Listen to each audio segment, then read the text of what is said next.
What can one of the most iconic lifestyle influencers teach us about building a business empire, weathering storms, and staying relevant in a fast-changing world? In this episode, we're going to discuss the fascinating story of Martha Stewart as explored in her Netflix documentary.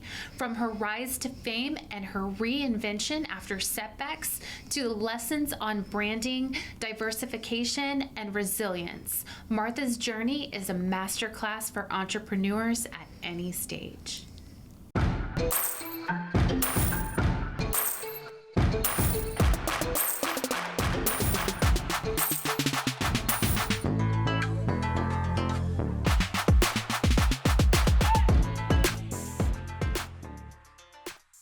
Hey, lady bosses, are you working even after putting the kids to bed but still not getting results? Are you tired of spending money on ads that aren't getting engagement? Do you feel burdened that you aren't fulfilling your purpose in life because you are so consumed with work? I'm your host, Brooke Boltz. I'm an attorney and founder of Boltz Legal. I started my business and in 1 year was bringing in 7 figures and am now bringing in multi-7 figures. And I'm your co-host, Rachel Boltz, owner of Boltz Media. I've helped many businesses build their online presence and increase their revenue through digital marketing. Want to hear how we did it? We are here to help you achieve your goals personally, professionally, and spiritually. So kick off your high heels, sit back, and let's ignite that passion. We're Miss Biz, where we're putting the Miss in biz. Let's get biz done. Everybody knows Martha Stewart. Whether you love her or hate her, you know of her because she is a household name. And I, though, knew of her, of course, but never really followed her. I'm not super domestically inclined, so I wasn't really attracted to her books and shows and things like that until I watched her Netflix documentary on her life. And I was fascinated by her story and how she became such a successful entrepreneur. Yes, in fact, she is the first female self-made billionaire and also the original influencer. Before influencers were big, she was it. She was on every magazine. She was all over TV. You couldn't go anywhere without seeing her face. So today we're going to talk about some of the lessons that we can learn and actually apply into our businesses from Martha Stewart. So the first thing I want to talk about is that she really was a product of her upbringing. She was born to a strict and perfectionist father. And if you know anything about Martha Stewart, those are definitely adjectives that describe her. She was strict, and the word perfect was something that she said repeatedly through her lifetime. I want it to be perfect, perfect, perfect, perfect. She learned the value of hard work, though, as well as self-reliance, because she did not come from a family who was well off. She had a family of 6 siblings, and she contributed by gardening, trading food, and ironing jackets. So it's important when you are looking towards your past to really think about what contributed to who you are today, and how you can use that to influence your decisions moving forward. So Brooke, tell us a little bit about your upbringing and how that has contributed to who you are today. So when I look at Martha, she was really a perfect combination of her parents. She learned from her father how to garden, which later became a major aspect of her business. And she learned from her mother how to cook, bake, and sew, which was the other part of her business. So when I look at that in my own life, I see my father, who I like to call a renegade, who's very passionate and outspoken and bold. And then I see my mother, who is very loving and caring and considerate and a servant. And so I like to think that I am a product of my upbringing in that way, because I am both passionate and driven and ambitious, but also have a little bit of a softer side, especially in parenting and with my kids and things like that, that softens me a little bit more like my mother. Well, for me, my father is extremely hardworking. Like, there's not a day, a night, a weekend that goes by where he's not constantly working on stuff at the house, in the yard, helping someone, helping my aunt, my grandfather. So I like to think that my love for working probably comes from him, because he enjoys it, and so do I, because being productive is something that makes us feel good about what we're doing with our time. As far as like my mother's influence, there are a lot of lessons that I have learned from her, and a lot of things that I learned that perhaps I didn't necessarily want to follow suit for. So I believe that has contributed a lot in some of my motivation to learn, to take care of myself, and things of that nature. And that's a good point, because none of us have perfect parents. And so if we don't decide that, okay, this was something that was imperfect that I want to do differently, then we may just continue the patterns. And so it's important, I think, to sit and reflect upon your upbringing and what are some of those characteristics that are good or bad, and the ones that are not the best. You have to have a concerted effort to change that, because I think naturally, if we don't do that, we're just going to continue with what we know. Yeah, some people call them generational curses, but those are very important to be aware of so that you can make different choices with your life. And like I said, my mother taught me a lot of wonderful things as well, but there were a couple things that I saw growing up, and I just knew from as a child that, these were things that I needed to be aware of and try not to fall into those same footsteps. I think you got from your mother your ability to be really affirming and loving. Like, I remember when I met her, she was hugging me and kissing me and just like saying super sweet and things. She always tells me she loves me. She always says she's proud of me. Like, she's just really affirming and sweet in that way. And I think I see those same characteristics in you, that you don't have a hard time really affirming and complimenting people and showing love. Yeah. So another lesson that we can learn, and thank you for that. Mm-hmm. Another lesson that we can learn from Martha is basically self-motivation. So at age 15, she started a modeling career, which was kind of unheard of at that time for such a young age. And she took that role to ensure that her family's finances would be okay, because even though she was a little bit older, she had younger siblings who needed to be taken care of, and her parents didn't have a lot of money to be able to support the family. So talking about her parents, I think absolutely her starting working in the modeling career young was motivated in part by the fact that she came from meager beginnings and she wanted to be able to contribute and help out, but also wanted to have a different future for herself as an adult. But that also leads to her appearance, her physical appearance, and her beauty, and how that impacted her future success as well. So do you think, Rachel, that looks matter in business? Absolutely.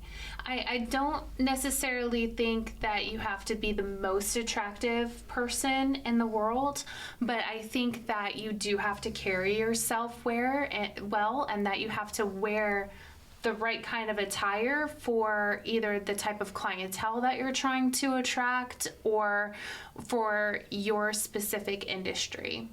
An example of this is, Rachel and I are both in BNI, which is a business networking group, and we meet every week. My group meets in person every week. So you see people in their attire, and it's early in the morning. So it can be, if you're running late, especially, a time that some people just kind of show up and they're there. But I've heard comments from people who say so-and-so shows up, looks like they just rolled out of bed every week. And it is a negative reflection on how they assume that person does business. It may or may not be true. In fact, it probably isn't true. But when they look a certain way, when they don't look presentable, people judge you. And we wish they didn't, but it's a fact of life that they judge you based on how they look. So Martha Stewart was named in the 1996 People's Magazine as one of the 50 most beautiful people in the world. And had she not looked the way she looked, I don't know if she would have had the levels of success that she did, honestly, because many doors opened for her because of her beauty. Yeah, I mean, the modeling example is one where she was able to start modeling at age 15. She also was noticed by the sister of her future rich husband, who she did marry. But had she not been beautiful, the sister probably wouldn't have paid any attention to her and wouldn't have made that connection for her to get married. You don't think that the brother saw her first and said, "Hey, sister"? That's possible, but I think he was going to Preston, wasn't he?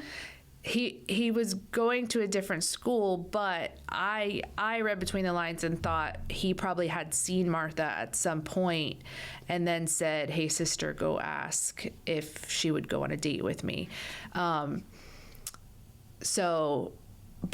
But she wouldn't have been noticed one way or the other, I don't think. It was an introduction where they knew nothing about her other than her appearance.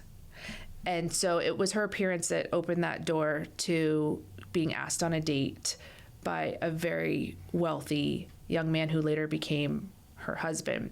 She also, after college, got a job on Wall Street, and in the documentary, they interview the man who was her boss and who was responsible for hiring her on Wall Street. And the first words out of his mouth were, her appearance was just perfect. And he hired her, and they didn't even have a woman's restroom in the building because they had never hired a woman before. But when asked, "Why did you hire her?" his response was frankly about her appearance. Now, that's not to say that she didn't have other assets she brought. He also commented how she was really successful and was making great trades from people, and she was very bright. But you can tell immediately that her appearance had a major impact on her having that opportunity to be the first woman that they let in. Very much so had to do with her appearance. So, Rachel, do you think, you're obviously a beautiful woman, do you think that you have had opportunities that you otherwise would not have had if you weren't beautiful? Well, I think this podcast is probably one of those opportunities. What? I'm just kidding.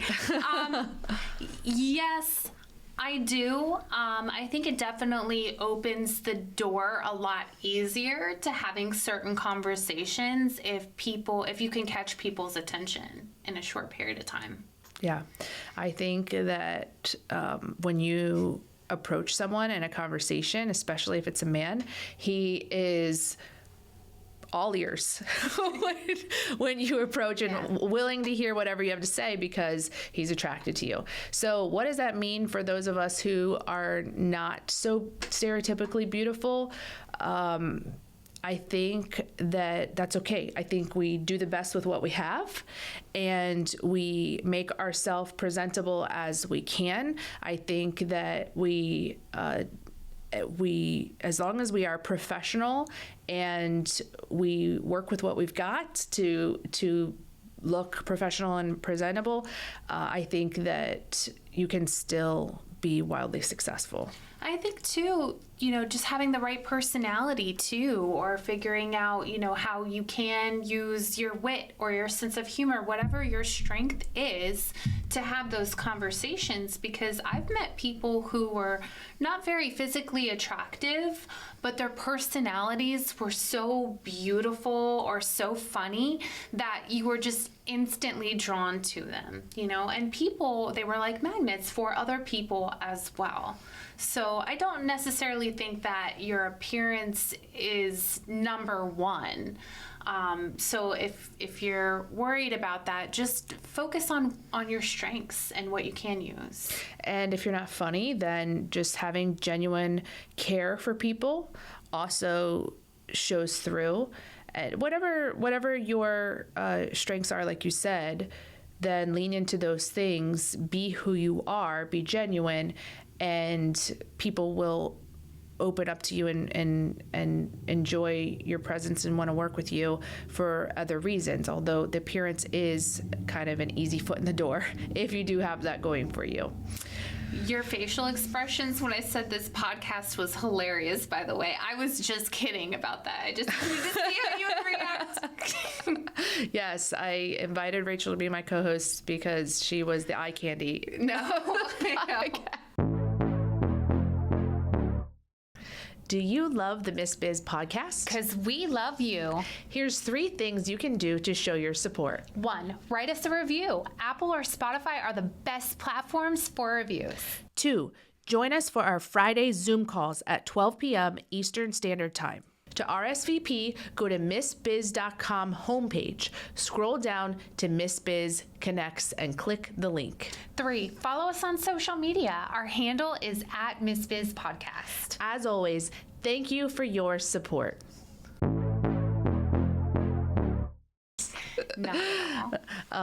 So another question that arose for me in listening to her documentary was when she left Wall Street. There's 2 stories of why she left Wall Street. There is Martha's story, which is that she was burnt out. But then there's the story of her colleagues, which said she kind of failed. And they said that she had been really successful making all of this money, trading these stocks for these wealthy people. And then she made a bad trade and they lost tons of money. And then she thereafter left Wall Street altogether. But when Martha talks about it, she says, I was just burnt out. Yeah, that's kind of a trend. If you watch the documentary, you'll know exactly what we're talking about. So, but I thought there was a lesson to be learned here, because there are times in life where we have to pivot. And we talk about so many times, never give up, keep going, keep going. But for Martha, had she stayed on Wall Street, she never would have become the sensation. Correct. That she was. She learned valuable lessons on Wall Street. A couple of the things she shared was that it taught her how to behave around billionaires. Mm-hmm. After all, she was raised by meager beginnings, and she didn't know all of those niceties and manners that you need to have. So she learned that on Wall Street, and she made connections to people who I would guess she later was able to approach from her catering business. And they were maybe able to make introductions and things for her for a higher level of clientele than she maybe otherwise would have been appealing to. And going on along with the pivoting part of it, one thing that's evident in terms of Martha Stewart is she never really got complacent, which I think is a good lesson for each one of us. Like, once she reached a certain level, she didn't have to continue trying to go to the next level. I mean, she had a rich husband, she was making really good money as well, but she never fell into that comfort trap. she just kept trying to do better and do better and do better. So I think there's a couple of different lessons there where yes, sometimes you do have to pivot. If something's not working, try something else. But also always continue to try to self-improve so that you can actually reach that highest level of where God is calling you to be. Right. And I think when you're looking at decisions, I think this is a hard decision for people to make. They're not reaching the success that they feel they should be reaching. So they have an internal struggle. Is it time to give up and do something different? It's such a hard question for people to answer within themselves. Is it time to pivot, or is this just a test of my resilience? Do I keep going, or do I do something different? And the best advice that I can give is just to follow the Spirit's leading on when it's time to pivot, to spend time in prayer and reflection, and have that gut check where you consider both options and feel where you have the most peace. And sometimes you have to erase the mindset that it's failure to pivot, or failure, or that you're giving up, and just understand that we have seasons in life, and sometimes moving into the next season is where God is leading you. So it's a hard thing to do, to know when it's time to leave something that you aren't sure is the right time. But in Martha's case, it was the best thing that she could have done. Mm-hmm. Yeah, I love that you mentioned that, because it is so true. And just pray about it, because if it's meant to be, then God will open up all the right doors for you to have a smooth transition. If it's not meant to be, then you're going to have like a very uneasy feeling inside of you. So just keep praying until you get your answer. He will make it known. It might not be the answer that you want, but he will definitely make it known where you're supposed to be. So the next conversation that I wanted to have from Martha's story is her brains versus her determination. So we know from her documentary, some people said about her, she was better than everyone at everything. Mm-hmm. So she was just really good at things. And so that begs the question, was she just naturally smart, or was it her determination and her drive and her ambition and her desire to learn that led her to be better than everyone? And I tried to look up to see if I could find what her IQ was online, and I couldn't find it. So I don't know how just naturally intelligent she is, but from her story, I certainly know that she has some level of intelligence. It's very clear that she's an intelligent person, but I don't know. I think that her hard work and her work ethic was equally as important, if not more important, to the success of her business. Yeah, she never stopped. So she was definitely determined, but you're absolutely right. I think it was both. Yeah. Well, when I was reading about her, I read that as a child, she would go to the local library and try to read every book on each shelf. Wow. I mean, that tells you the kind of drive and motivation. I don't know another kid in this world, of all the kids that I know, who just are self-motivated to that extent that they just want to read every single book on the shelf at the library. So she had that drive and determination from a very young age. And so, that definitely played a role in her later success. One thing that kind of stood out to me as well is that she was definitely a workaholic and only slept about 4 hours a night. In fact, one of her famous quotes include, "I catnap now and then, but I think while I nap, so it's not a waste of my time, and it's a good thing." Yeah. I mean, she thinks while she sleeps. And I think I've said that about myself too, that I'm always thinking.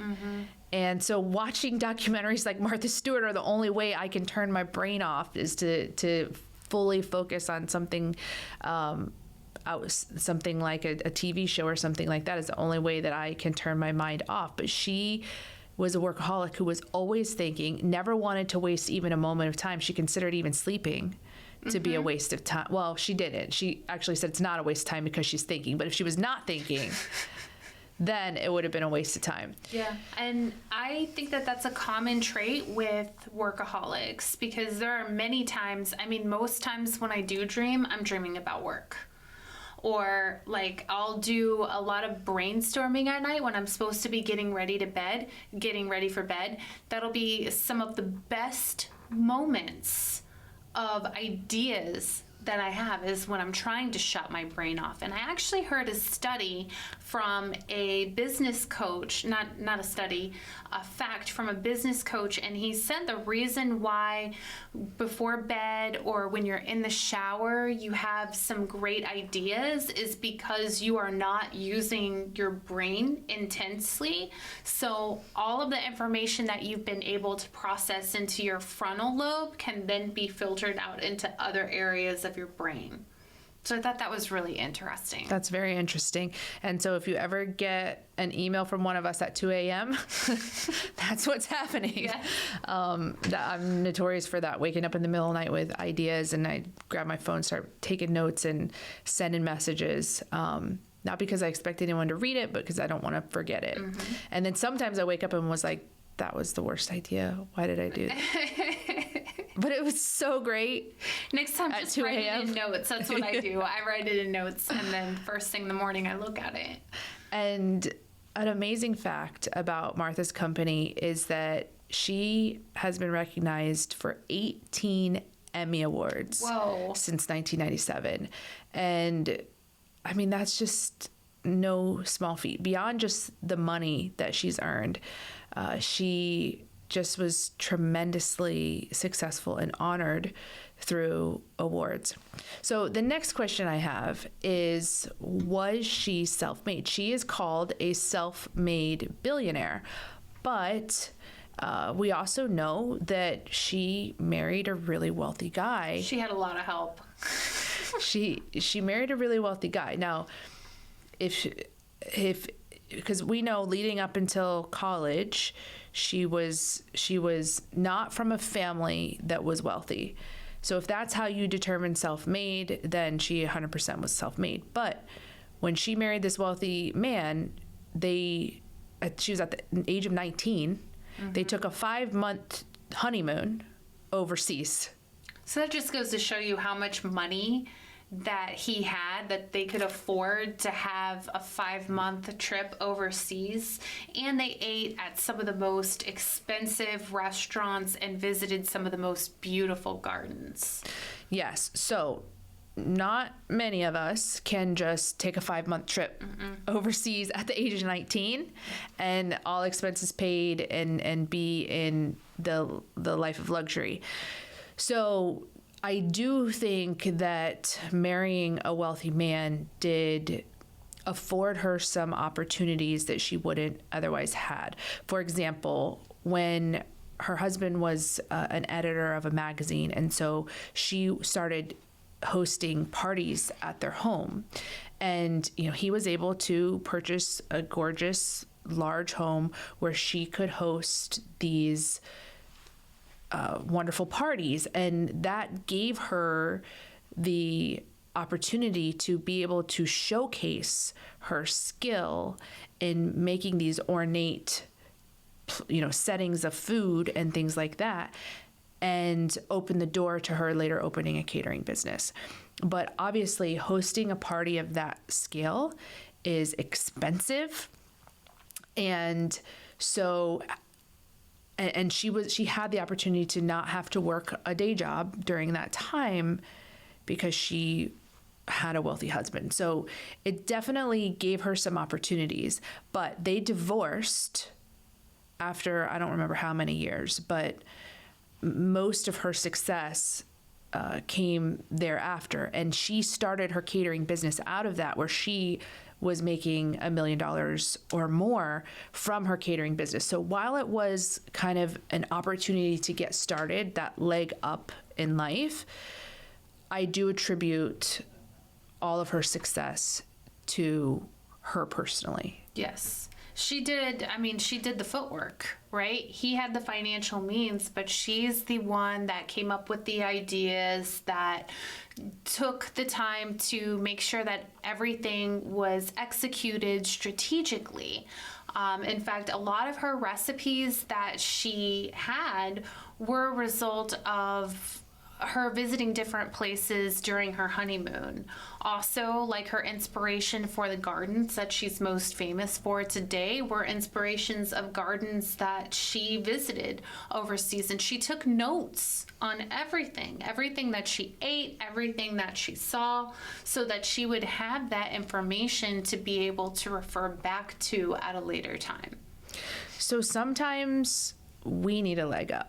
You know, if you come from a family or a background where you don't have anyone who can help you get started, and you don't have enough savings to be able to get started, then maybe you do need a leg up to, like Martha did, to get her started. Maybe that's in the form of an investor. Maybe that's in the form of a loan. Maybe that's in the form of a big client who's willing to put their trust in you, even though you're just starting out.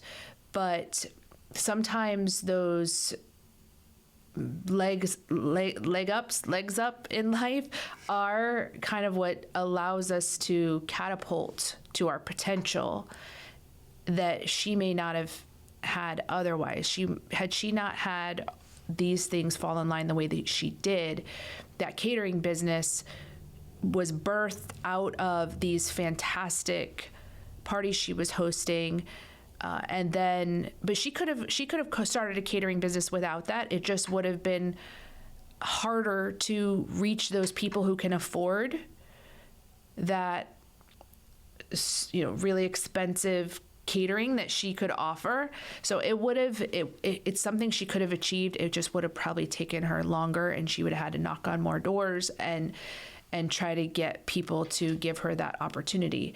But also, too, she might have been working a day job, and if she didn't have that freedom to just create, she may never have been able to reach those levels of success. And I think that's what happens to a lot of us, honestly, which is so sad, is that we're so stuck in just having to do a day job to pay the bills, that our full potential in business doesn't get realized. Are you ready to take your business to the next level? Meet our expert team at Miss Biz. Whether you need help with business strategy, brand development, or digital marketing, we have a personalized one-on-one coaching program just for you. And if you're looking for something more budget-friendly, our group coaching services offer incredible value and the chance to learn alongside like-minded entrepreneurs. Transform your business today. Visit missbiz.com and start your journey to success. I think another key lesson too is to make sure that you are taking notes. When you have great ideas, when you see things that inspire you, make sure that you're documenting it somehow, whether that's writing down notes on your phone, whether that's taking pictures, and then have a system in place to where you're able to easily access that information. Because how many times do we take pictures and then not ever refer back to it, right? But we have so much technology and so many different tools that we can really use to our advantage. So when you have these ideas or thoughts, make sure that you're creating a separate folder or doing something to where you can recall that information at a later time. Martha never let any experience go to waste. She learned from it, studied it, took lessons from it. She didn't just kind of like we're doing with the episode. We didn't just watch it and then move on with life. We watched it, took notes, and are trying to learn from it. And that was exactly what Martha did with every experience in life. So taking on that same mindset can really help you to succeed in life by just paying attention and studying, learning lessons from the things that happen. So moving on to her personality, what personality type do you think Martha was? Well, if we're talking about the DISC personality profiles, if you're not familiar with that, we have an episode about it where we dive into all of the personalities. But of the DISC, I definitely think that Martha was a DC. For sure. For sure. She's very dominant, determined personality. And then the C has to do with her desire for everything to be perfect, her ability to analyze things and to be strategic as well. Question for you. Before you watched the documentary, if someone asked you what was her DISC personality profile, just based on what you know, what would you have thought? I would have said a DC. Really? Yeah. I didn't know enough about her. I don't think I would have said that because to me, her artisticness and creativity, I would have thought was more like an I. And she's actually not an I at all. No, she's like the least I. She's not really great with people sometimes. Yeah, she's not an I. So some of the things that people said about her in the documentary, they used the word ruthless. When she was asked a question about what do you dislike, she said, long list. She goes, I dislike a lot of things. And she starts listing them over and over. Another line from the show was she's walking through her garden and she's like dictating on her phone to her gardener, I guess, on what things need to be fixed. And she says, there's some dead peonies, which makes me very unhappy. And, none of the, hey, I happen to notice there's some peonies that look a little, weak over here. Would you mind fixing? She's like, no, this makes me very unhappy. She was very direct. She was very clear on her expectations. She was a perfectionist and she didn't sugarcoat it. And how do you think that affected her business? I honestly think that that's part of the reason why she's so successful today is because she had those high expectations. She is not the type of person to take no for an answer at all. She's a great communicator, almost too good. So I think it had a great impact on the success. I think it had a lot of success on her business as well. It's interesting though, because when we talk about the personalities that do well in business, it often is people who have some measure of the I personality trait because people are drawn to that personality of the fun-loving, personable, funny, witty personality. And she had none of that. I don't think she cracked a joke or even cracked a smile in the entire documentary. She was just all business. In fact, they also said she was a great white shark and you could get bit when you're near her. So yeah, even with her husbands, I thought it was very interesting that she didn't really care to ask them how they were doing. She wanted to ask them like what they were doing because that is what she's interested in. What are you doing? What are you working on? Yeah. Versus what are you thinking? What are you feeling? Right. Yes. And so it was just interesting that personality trait or style was so successful. But I think what softened it was her appearance and also too, something I think that was critical about having that personality trait is that she could not be dissuaded from doing what she thought was the right decision for the business. So for example, when she was starting her first book, the publisher wanted her to go one direction, and she was emphatic that, no, this is how it's going to be. Either you do it the way I want it, or I'm going elsewhere.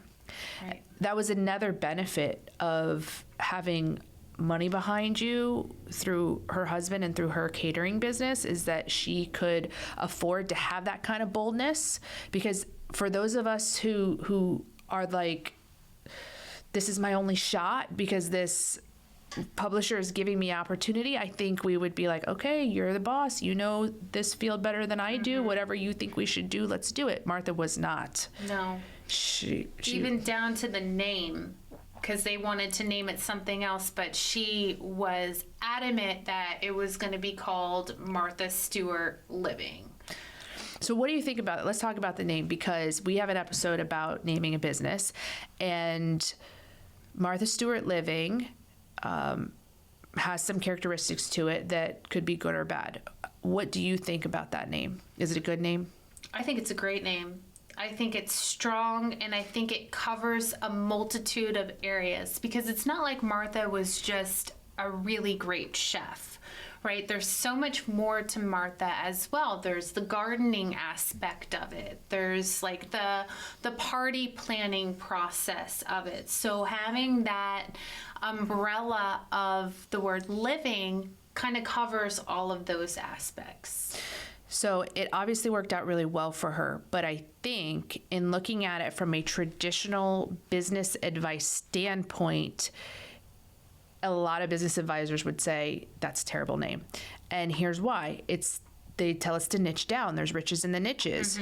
She was doing Martha Stewart Living, which is everything under the sun. It's very broad. Also, it's tied to her personally, Martha Stewart. Without Martha Stewart, there's no Martha Stewart Living. So if she dies or she becomes incapacitated or something happens to her where she's no longer liked by the public, now all of a sudden the whole brand tanks. So these are things to think about when you're naming your business. Do you want it to always be Brooke Bolt's law firm? You know, that's what I have. I have Bolt's Legal, and I'm in a similar position where without me, there is no Bolt's Legal. And that's tough, because how do you ever retire? How do you ever transition out of your business? Every business has to have an exit plan. And associates. That's what you add at the end. Martha Stewart and Associates? Yeah. Yeah. Bolt's Legal and Associates. Yes, you could do that in a law firm. You could do that in a law firm. But truly, why do people come to go to the doctor? Do they go to the doctor because of the brand, or do they go to the doctor because of the personal doctor that they like to see? People generally prefer that one doctor, so it's hard to ever it's hard to have an exit plan. I went to lunch with a doctor the other day who said it's just him, and there's all these reasons why he's kept it just him as the sole doctor in the practice, but he has the same concerns that he's getting older. What's his exit plan going to be? How can you sell that business to someone else when the business is reliant on you and you're not going to be there anymore? So these are things to think about when you're naming your business. Now, at the time she named herself Martha Stewart Living, she was already super successful. So she had an advantage in choosing that name because people already knew of her. But if she was starting out day one, nobody knows you, you're an unknown, and it's Martha Stewart. It's like, who the heck's Martha Stewart?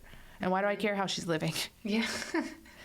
Yeah, that's a good point. If it turned out to be a great name for her, at least up until this point. But what happened when she went to jail? Yeah, that wasn't good. It tanked. At all. It tanked. Her stock tanked, which is another lesson to be learned about her resilience, how she came back, Yes. her comeback story. But she experienced that because it was all tied around her. When she went to prison or jail, it just, her business tanked. And that's another risk you take. Yeah. And how she built herself back up after that is amazing, because so many people hated her. So many people didn't trust her anymore. So she had to come up with a way to get back in the public eye, which meant she was taking on roles that she didn't necessarily want to do, things that were very out of character. Snoop Dogg. For her. I know, I was going to say that. Yes, but she did whatever she had to do to try to win back people's trust.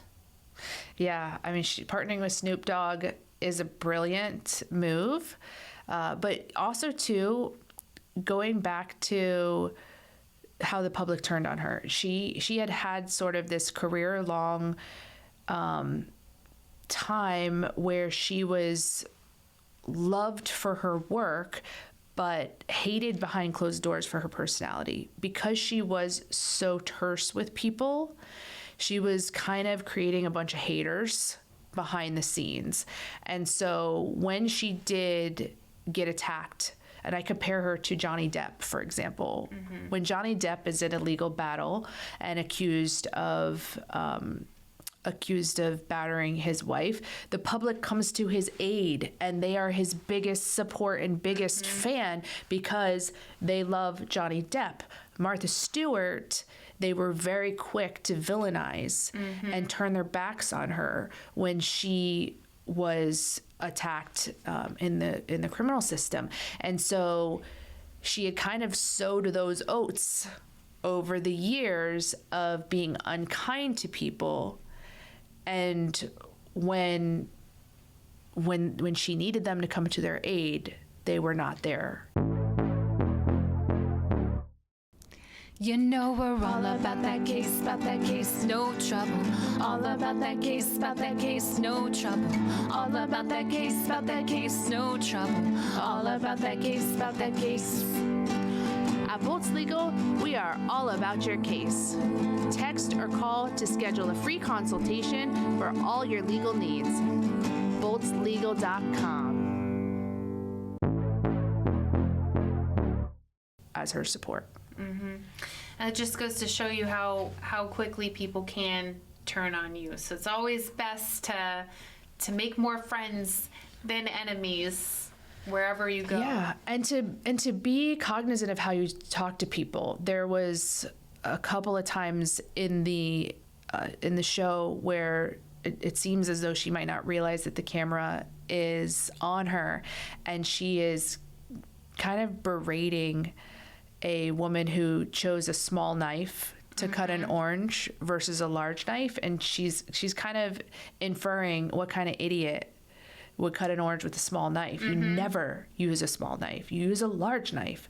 And you just get a snapshot of how she probably talks to people all day long, all the time. And so if you think of the years of talking to people in that way, and so even though she's, paying all their paychecks, they're not her fans. And so when push comes to shove, they were not there to support her, and the public really turned against her, and her perception in the media was just terrible.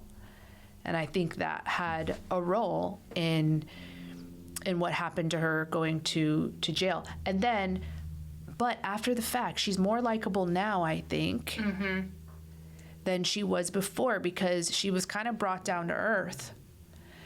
Made her humble, for sure. Yeah, it humbled her in a way that virtually nothing else could. Yeah. Nothing can humble you quicker than going to jail as a public figure. But even one of my favorite parts of the story is when she stepped foot out of jail being released, and one of her colleagues said, "What are you wearing?"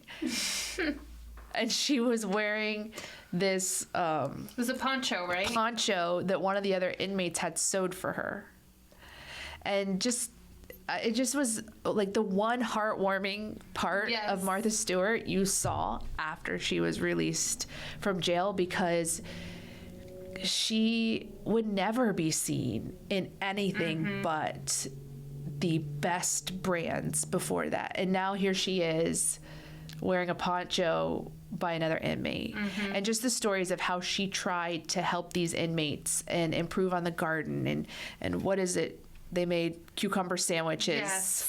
Yeah, she was going out and giving them all speeches and trying to help them be business owners. She was helping them with like sewing and making things. So she really did take her, because I do think she has a passion for teaching. I mean, that's what she did, and she was very good at it, which is why she excelled on TV. So I think she kind of took that passion with her to prison and tried to take some of them under her wing and help them. Yeah. Yeah. So when she came out and she was able to kind of recreate her image, it was amazing. But something else I want to talk about, because this is another struggle I think that women business owners have, is that balance between business and motherhood. We know from the documentary that she was not a nurturing type of person. And when her daughter was born, mothering just was not innate or natural for her. She met the needs of her daughter, but wasn't emotionally available for her. Yeah, I even heard in the documentary where she didn't like really even want to hold her very much. But I mean, it is evident that she loved her. I mean, she references her several times in the documentary and talks about how it broke her heart when she was sentenced and her daughter, I think she passed out or something like that. So you can tell that there's a connection there. But as far as being that nurturer, she was just more concerned about what she needed to do to build her empire. And I think women particularly, we struggle with this because we may have mom guilt if we are prioritizing our business, and then if we're not prioritizing the business, we may feel as though we're not working hard enough because we're dedicating that time to our children. So I think it's something that we struggle with, finding how to be a fully present, loving, nurturing parent who's raising self-reliant and healthy adults, and also a successful business owner. Yeah, I think it boils down a lot to time management and where your boundaries really are. Because that's at least how it is for me. Because I work a lot. And I work a lot when the kids are home sometimes. But we have boundaries in place to where, all electronics go up at a certain point in time. The weekends primarily are for family functions, or if I do have to work, I will work super early in the morning so I have the whole day to spend with the kids. So I think it's really just kind of being really firm with what you're willing to do and what you're willing not to do, or what you're not willing to do during that time. Yeah. It is tough. It is tough to find that balance. And one of the things that I've done is I'm very selective on the after hours business networking events that I will attend. I think we all know we could go to a networking event every night of the week. Multiple. Yeah. There's opportunities all the time, and you get invited to a lot of things. And one of the boundaries I've had to set, just like you, is I have to say no a lot of times. And I say, look, I thank you so much for inviting me to this, but I've had to make a commitment that I can only go to 1, maybe 2 events per month in the evening hours on the weekdays. And so I'm really sorry, but I'm not going to be able to make it this time because I've committed this time to my family. Mm-hmm. And people have always been super respectful of that. And I can't cut it out completely, because there are dinners and things that sometimes I have to go to, awards, banquets, things that are in the evening hours that I just have to do sometimes. But I limit it to 1 to 2 times a month. And every other night, I am home with my kids. And does my business suffer because of that? I don't really think it does. I don't really think it does. I have put in place a team who helps me during the business hours, and we get things done efficiently and effectively, and I don't overwork people to the point that they can't be successful. And so because we have a team who's all working together, we make the most of those business hours. Everyone has a manageable workload. And then after hours, I respect their time with their family. And I have to set boundaries myself. And I think my business does fine. But it is a struggle. It is a struggle, I think, particularly for women, because we feel that responsibility and we feel being torn in 2 directions. Absolutely. So the last thing about Martha Stewart's story that I wanted to talk about is how just the idea behind her business was so timely and was just the perfect idea at the perfect time to reach massive levels of success. So, but the thought process she had can apply to all of us. What she said was she was looking to fill a void, something people want but don't have. So if you take nothing else away from this episode, think about that. When you're looking at your business and how to market it, or if you're trying to decide on what type of business to start, think about what is something people want but don't have, and how can I fill that void? For Martha, it was people want to have they want to entertain beautifully in their homes, but they don't know how to, or they don't know how to on an affordable budget. And she filled that void. She was at a time in history where women had been predominantly homemakers and were just for the first time kind of starting to venture out into the business world. And so she married the two. She married homemaking as a business. And it was just, there was the perfect need and timing for it at the time she started. I love that.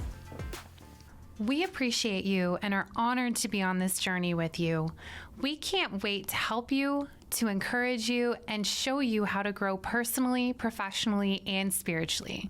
If you found Miss Biz helpful, please leave a review and share with others. You can follow us on social media at Miss Biz Podcast. For legal questions or services, please visit boltslegal.com. And for digital marketing needs, please visit boltsmedia.com. Let's get biz done.